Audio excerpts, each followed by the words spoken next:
Hello and welcome back to semester 2 of the Principles of Exercise Therapy. We are now in week 21. So hopefully you can remember everything from semester 1. If not, just go back and review the lectures and get yourself up to speed as we move forward into some progressive stuff. We're going to do the needs analysis of a patient. So we're going to analyze, design, develop and implement all that we have evaluated about that particular patient. So moving on to why are we here. So physiotherapy is concerned with the following: human anatomy and physiology, human movement and function, maximizing wellness and potential, minimizing disease and injury, and ultimately solving real world problems. That's why we're here. That's our mission statement. Okay, so our learning outcomes for today, we're going to explore what a patient needs analysis is. We're going to gain insight into the needs analysis and how it affects our exercise prescription. And we're going to apply the components of fitness, remember them, to a needs analysis. And then finally, we're going to explore clinical reasoning in exercise prescription. That's our clinical thinking.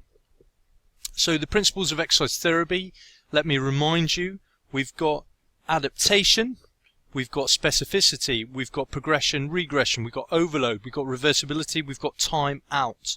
Then we've got behavioral change, individuality, lifestyle integration, law of diminishing returns, and your responsibility.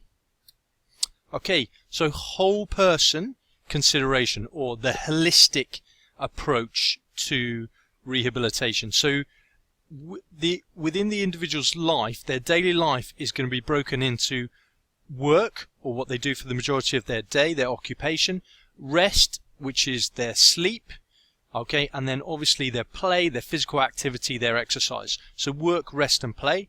Then we've also got to think about their nutritional status. What are they eating? Their hydration status. What are they drinking? Is it just tea, coffee and fizzy pop? Okay, or is it water? Is it herbal tea? Is it good stuff like that? And also mental health. What's their mood like? If your patient isn't in a good mood, okay, you're not going to be able to get them to exercise as easily as we'd like, even though exercise will put them in a good mood as it helps with serotonin, oxytocin and dopamine levels. Okay, so Maslow's hierarchy of needs, if you remember back to psychology, human psychology was created by Maslow's hierarchy of needs, in the sense that we have these physiological needs, okay, the need to breathe, the need to eat, the need to drink, the need to sleep, the need to go to the toilet. These are physiological needs. And then after these physiological needs have been sated, then we next go to the level of safety. We've got to have protection from the elements. We've got to feel safe, okay? That's important, so that we don't just go out on the street and we think we're going to get mugged. We've got to have a feeling of safety and security in a house to protect us from the elements, or a home, or some sort of shelter. Then the next stage is love and belongingness. So belonging to a group. This is family, this is relationships, this is feeling part of a community. The next thing is about self-esteem, your own self-esteem and the way you value yourself by being good at a particular activity or activities. And then finally at the top is self-actualization, which is achieving your full potential in everything you do, optimizing wellness and minimizing disease and injury. So if we break this down, okay, you can see that we've got these basic needs, which are our two levels. Physiological and safety needs are very basic. Then we've got our psychological needs, the needs for esteem, need for love and belongingness, and then right at the top, self-fulfillment, okay, or self-actualization, creating and achieving your full potential. And this is really what our patients want, because this is what we want as individuals. So what's a needs analysis? It's the process of determining what qualities are required for the patient based on the individual, the situation or the task, and where they are on Maslow's hierarchy of needs. For example, if your patient really needs the toilet, a very base physiological need, okay, so they need the loo, okay, they're not going to be able to do the exercises on the next level and achieve their esteem needs as well, because they need the loo. Okay, so we've got to be considerate to that. So needs analysis will be divided into two effectively. So the needs of the individual and the needs of the task. So the individual, what's their health status like? How old are they? What's their impairment status? What's their level of independence? And the task, what's their meaningful task? Patients will always come to you like, I can't climb the stairs, I can't walk on uneven surfaces, I can't play football, I can't play rugby, I can't go running. Okay, I can't reach the top shelf to put food in. Okay, I can't reach down to unload the dishwasher. And then what are the demands of their situation? What's their environment? So we break it into two stages. The evaluation of the task, where we're going to do a movement analysis of what their body needs to do. Then we're going to do a physiological analysis based on the components of fitness, and then an injury analysis. So how is their body being impaired to stop them doing the stuff that they want to do? Then we're going to assess the person. What's their training status and experience? If you're dealing with an Olympic athlete, that's very different from dealing with a couch potato. What's their injury history? Is this a repetitive injury that they keep going into? So they're now a bit more scared of re-injury, particularly if they're an athlete. They might be scared of re-injuring. Okay, the chronic hamstring is the classic. And then the results from the performance or the pre-screen test. Okay, so sometimes we use an outcome measure for that. So individual influences in terms of the physical, we need to think about the metabolic pathway. Okay, is this just going to be something quick, like sitting to stand, or is this going to be walking 5 miles? Which is the metabolic pathway? What's their age? What's their gender? What's their nutrition and hydration status? What's their circadian biorhythms like? And what's their genetic potential?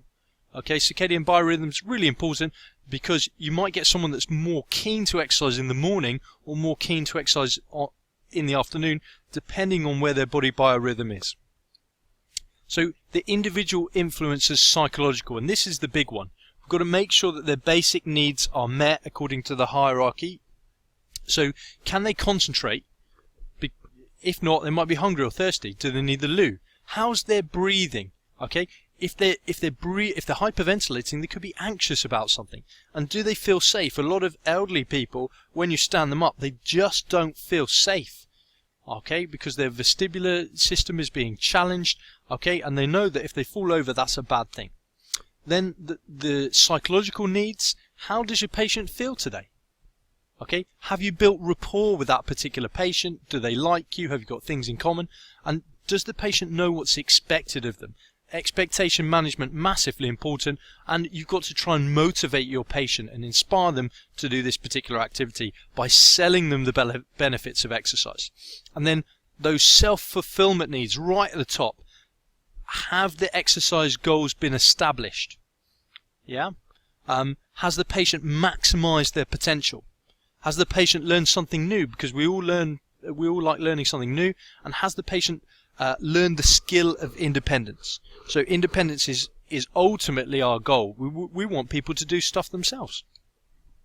And from the needs analysis, you're able to focus on 3 questions. What must I do for this patient? What should I do for this patient? And what could I do for this patient? Must, should, and could. Really helpful with your clinical reasoning. So in terms of a needs analysis, we've got to match the patient and the activity, so that will depend on their medical history, their age, gender, the amount of time you have available with them, also their impairment status and their goals. Okay, you might be working with a Paralympic athlete who has a significant impairment status, but they can perform at very high level. You might be working with an able-bodied person whose goal is simply just to climb the stairs. You've got to look at activities of daily living, what functional movement pattern is required, what equipment and resources do you have available, and the 4 P's of functional movement. We've also got to think about what are the major muscle groups that are involved. Is it upper limb, lower limb, right side, left side combination? Are there ground reaction forces involved? Okay, is it unilateral or bilateral activity? Is there some rotation? How long will the event last? And that will depend on which energy system is predominant. We've got to think about the speed of the movement of the task and try and negate any risk. So after the needs analysis, okay, you've then seen what the patient can do. We've got to think about the following. What exercises are we going to select that are going to be helpful to them, in what order, and how often? Okay, so this is an example of the stages of a needs analysis. Immediately, okay, imagine there's a football player, he's just turned, okay, done his ACL, he doesn't know that yet, as well, he collapses to the floor, okay, big fat swollen knee within seconds. We're going to need to police the injury, okay, which is protection from further injury, optimal load, ice, compression and elevation. It used to be known as priced, now police. Then pre-hospital, okay, so he will go to hospital initially, they scan it, yep, you've done an ACL injury, and what they do is they splint the leg until he's able to have an operation. Okay, so before he goes for that operation, he might have to do some prehabilitation, some basic range of movement stuff in combination with ice, taking down the swelling, and trying to keep the quads as strong as they can. After he's had the operation, he's going to need some rehabilitation, roughly 6 months, so it's a long period of time. Okay, but within about 3 months, he can start doing a graded return to work, depending on his energy levels, because obviously injury takes energy. And then after about 6 months, we're back to full duties, and all we've got to do is just maintain. And then probably about 6 to 9 months, we're able to return to the activity of football. So that's an example of the stages of a needs analysis. Obviously, the needs will change at each stage. So clinical reasoning is our thought process that guides our practice. And physiotherapists often don't realise they're thinking unless interviewers ask them to describe their thinking. It's not that physiotherapists don't think, it's just they don't think about their thinking. And that's a clever quote from Fleming in 1994. Okay, so we've divided clinical reasoning down into their component parts that help you make a judgment. So we've got to describe, observe, we've got to link to our knowledge base, we've got to come up with a hypothesis, we've got to implement this, and then we've got to evaluate it. So the description is what is the task, who's the individual, observe them, okay, observe the patient doing the task, you're just having a go, and then you link that to your knowledge base. What are they struggling with? Okay, and then your hypothesis is why are they struggling? And then you implement what exercise is going to help, and then you evaluate, did the exercise help? Okay, so sometimes when you implement an exercise, you know that it's going to take weeks and months to make a difference.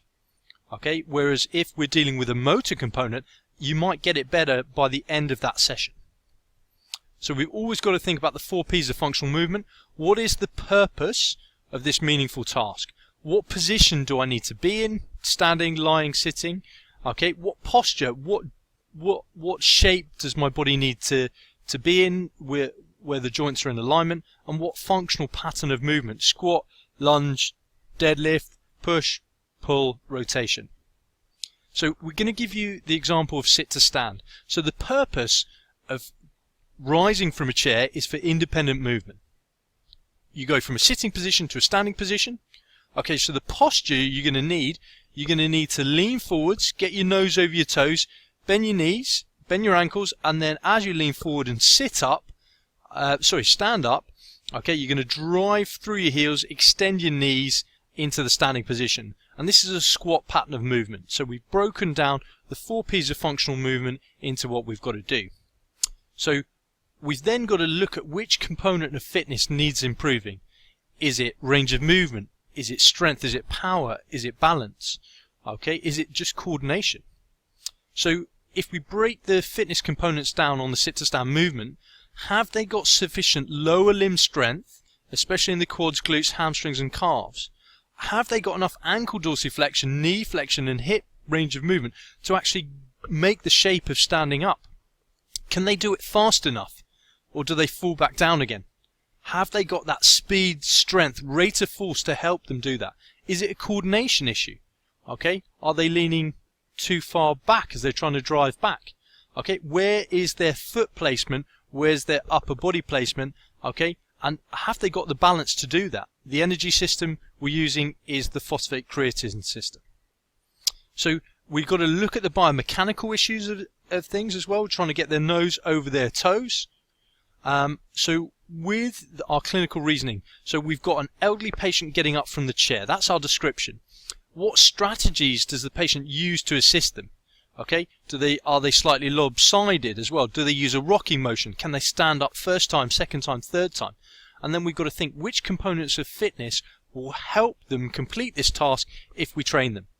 Then we come up with a theory, and we prioritize must, should, could, and then we implement our exercises and get the patient to practice these exercises. And then we're going to evaluate what's changed. Hopefully, they can sit to stand with ease. So this example we've got there, so elderly patient getting up from the chair, they're going to use a rocking method to initiate that momentum. They fail the first time, they adjust their position and manage to stand second time. So we're going to link that to our knowledge base. So the first attempt was too slow.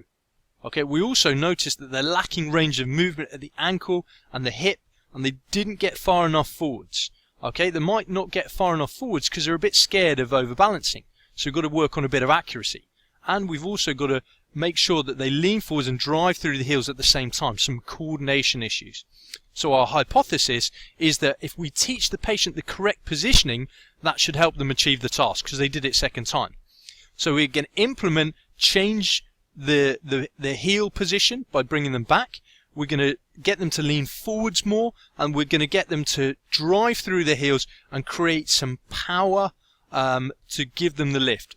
We're going to repeat this process until they are competent and we're back to the skill of sitting to stand. So if we look at these sorts of things, you might see the fact that their flexibility is slightly down, as well as their power is slightly down, and we've just used a spider diagram to help with that. You can also use one of these, okay, where we're looking at mental capacity, strength, mobility, all that sort of stuff on a more advanced person. So the tests for the needs analysis as well, we're going to start using some outcome measures. So what would be the best method of training for this individual? Would it be doing Tabata squats from the chair? So they do 20 seconds as fast as they can, 10 seconds rest, repeat 8 times. Okay, probably not for an elderly patient, but maybe for a young patient. Okay, do we want to do a single leg maximum weight press? Okay, on the leg press machine? Are we looking at an isometric ski sit against the wall? Or more functionally, okay, a timed get up and go? Okay, and we could vary that for many sporting individuals. So it's back to our old friend physical literacy. So we're looking at active participation, the skills for living, the fitness and the movement requirements. Remember, fitness and movement are different skills. So at the end of this lecture, we've explored needs analysis. We've now got an insight into how needs analysis affects our exercise prescription. We can apply the components of fitness to needs analysis, and we're beginning to explore clinical reasoning in exercise prescription. Thanks for watching, and we'll see you in the next podcast.